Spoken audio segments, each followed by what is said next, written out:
spilt. Huh? Blood spilt.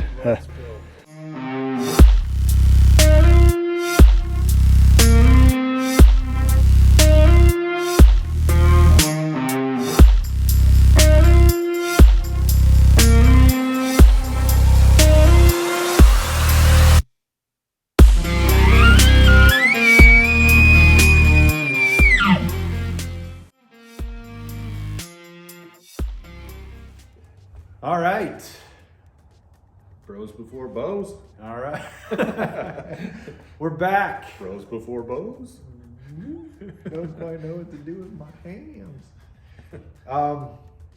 So I got a lot of questions on the Prime Inline 5.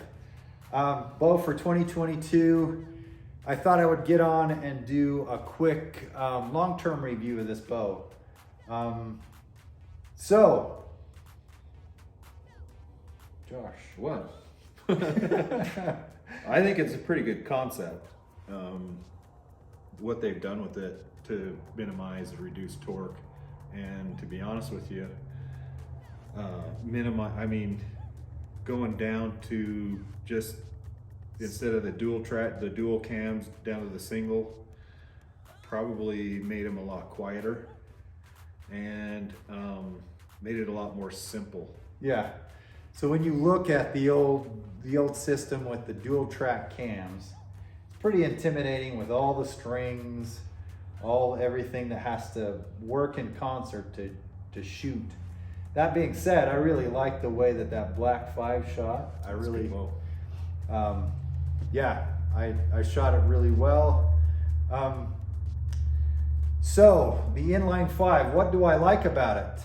I really like the way that it holds. It holds very similar to all the Prime series. When you have the grip in the center of the bow, then it seems to have a lot more lower center of gravity with most of the riser down below that keeps it aiming on target really well. Yeah.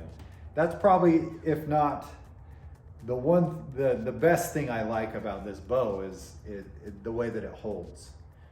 I really like kind of like what Josh said, how they went to this simpler string system. It was kind of crazy having like, what was it, a seven piece string set. Too many. And I like that it's a little bit lighter and it's a little bit quieter than the old Primes. What don't I like about this bow? I like the fact that they went to the nano space technology for the grip. It does make it a little bit nicer than just holding on to an aluminum riser. However, I think that this grip is a little bit wider than the previous models, like on the Black series. So the Nexus and the Inline both have this grip on it. And it might sound stupid, but having just a little bit thicker grip makes this bow a little bit less forgiving. A little more temperamental with the torque. A little bit more temperamental with the torque, and you might think, well, geez, it's a 35-inch axle-to-axle bow. But it's also a 6-inch brace height, right at 6 inches. So the smaller brace height with that grip, so that's the thing. Let me back up. I shot really, really tight groups with this on some days, and then on other days, it kind of exaggerated my misses, and I think it all had to do with the grip. Yeah. To tell you the truth. Yeah. And that being said, I'm an amateur. I do shoot a lot, but I started noticing that if my grip was a little bit different one day from the next, it acted up a little bit more. So that's the one thing that I don't like. So I don't like the grip on this bow. I wish they could have made that same nanospace technology like maybe a little bit thinner, Kind of like the old black series. Yeah, well, they didn't have a grip on it, but maybe they could have made the grip inset so that it was just the same width as the riser instead of having it wider than the riser. And it is inset a little bit, but not, like I said, it's thicker than the black series. The next thing that I didn't like about it is its only option is the limb stop. And you'll remember in that video I talked about not being able to move this back and forth to change the let off. You can't really change the let off. If you look really close, I put one of those Hamsky limb pads underneath it to actually kind of cushion it, so it's not like the most solid back wall. It has a little bit of give in it, kind of like I like, but if you're gonna buy a flagship bow, I feel like you shouldn't have to do those little things to make it feel right for you. I agree. But you also have to realize when you buy a prime, this is what you're that's gonna what get. you're gonna get. You're gonna get a really firm back wall. And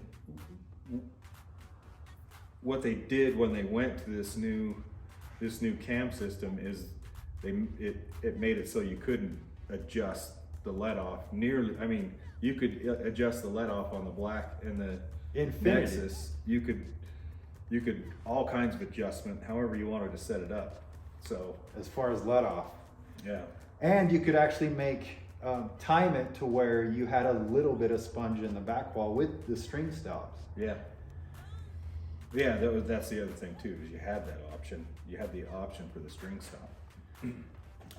I got a lot of questions about string wear. And if you look, I shot this over the last 3 months. I probably put at least probably 500 to 600 arrows through it. And the strings, they look just almost like brand new. Yeah, you see wear in the usual places. Yeah, well, pretty much. So maybe just a little bit in the rollers and maybe on the main string a little bit, but I got questions about the cables running right up against this inline. I don't know if you can see that right there. Right there where the cables, when they come in line, they come straight in line with the cam. And that was the big question is there more wear? And I haven't seen that at all. So I wouldn't worry about that one bit. Yeah, I don't see anywhere. The Um, servings look really good. So, the one last thing that I wanted to talk about is the string stop. The string stop that I had was making this bow, and it seemed like after a certain period of time, the head of it kind of worked loose and it was making a hollow sound when I shot it. And it started to annoy me, and that's one of the reasons why I actually didn't pick up this bow prior to the hunting season, was the sound that it made. Even though it wasn't loud, it was just making a different sound. Yeah. So I swapped out the string stop with this high-tech archery products. Makes this, it's called a sand trap. And it really changed the characteristics of the sound of this bow. If not made it quieter than it was before. Now this bow is not the quietest bow on the market, but it's definitely the quietest prime that I've shot, if that makes sense. And this currently will, unless I find a different bow, this will probably be the bow that I shoot for the 3D shoots this year. I've got it set up that way and I've been practicing that way. And yeah, it's really on when it's on. In fact, probably, I've probably had more Robin Hooded arrows and broken nocks with this bow than any other bow that I've had. However, like I said, it'll have those times where it just seems like maybe I'm not quite on, or it's a little bit temperamental, and it exaggerates my flaws, if that makes any sense. Yeah, it makes total sense. All right. You're human. And that's it. Inline 5. If you like it, hit the like button, subscribe. Let us know what you think. Oh, I was gonna ask too.